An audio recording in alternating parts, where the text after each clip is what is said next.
জিলহজ মাসের এই প্রথম 10 দিনে, যেটা বছরের অন্য কোনো সময় কিন্তু পাওয়া যায় না।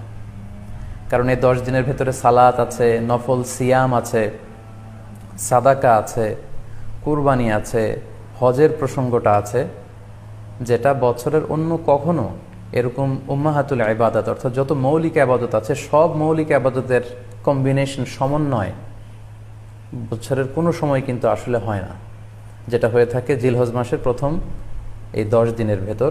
এজন্য এই 10 দিনের ইবাদত আল্লাহ তাআলার কাছে অত্যন্ত বেশি প্রিয়। এজন্য আল্লাহ রাসূল সাল্লাল্লাহু আলাইহি ওয়াসাল্লাম এই 10 দিনে যাতে আমরা বেশি বেশি নফল ইবাদত করি আমাদেরকে উৎসাহিত করেছেন।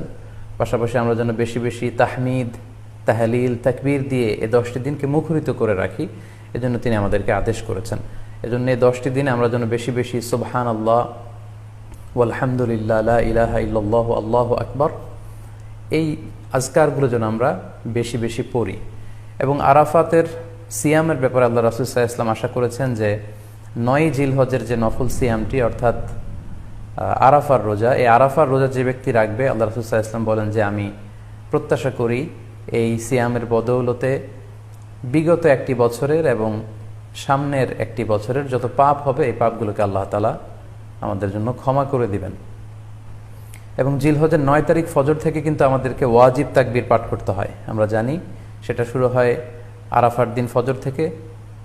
9 তারিখ ফজর থেকে শুরু করে 13 তারিখ আসর পর্যন্ত এই তাকবীরগুলো প্রত্যেক সালাতের পরে পড়া আমাদের জন্য আবশ্যক। আমরা যেন এই নফল আজকারগুলো, এই নফল তাকবীরগুলো যাতে আমরা বেশি বেশি করে দেই। এবং যারা কুরবানি করার জন্য ইচ্ছা পোষণ করেছেন তারা যেন এই 10 দিনের আগেই তাদের মাথার চুল এবং নখ কেটে পরিচ্ছন্ন হয়ে যান, এবং জিলহজের এই 10 দিনে তারা যাতে মাথার চুল না কাটে এবং হাতের নখ না কাটে, এই মর্মে আল্লাহ রাসূল সাল্লাল্লাহু আলাইহি ওয়াসাল্লাম আমাদেরকে গাইডলাইন দিয়েছেন। সব মিলে আল্লাহ তাআলার কাছে এই 10টি দিনের ইবাদত খুবই প্রিয়। এমনকি হাদিসে এসেছে, যেটা আমরা বললাম, যে জেহাদের চাইতেও বেশি প্রিয়। এজন্য এই সুবর্ণ সুযোগটুকুন যেন আমরা কখনোই মিস না করি।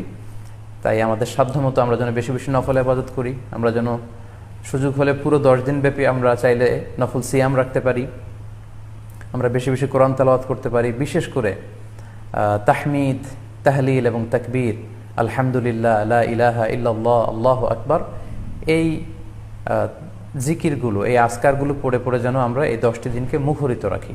আল্লাহ তাআলা জিলহজ মাসের যে মাহাত্ম্য এবং বারাকা তিনি আমাদের জন্য দিয়েছেন, এগুলো যেন আমরা বেশি বেশি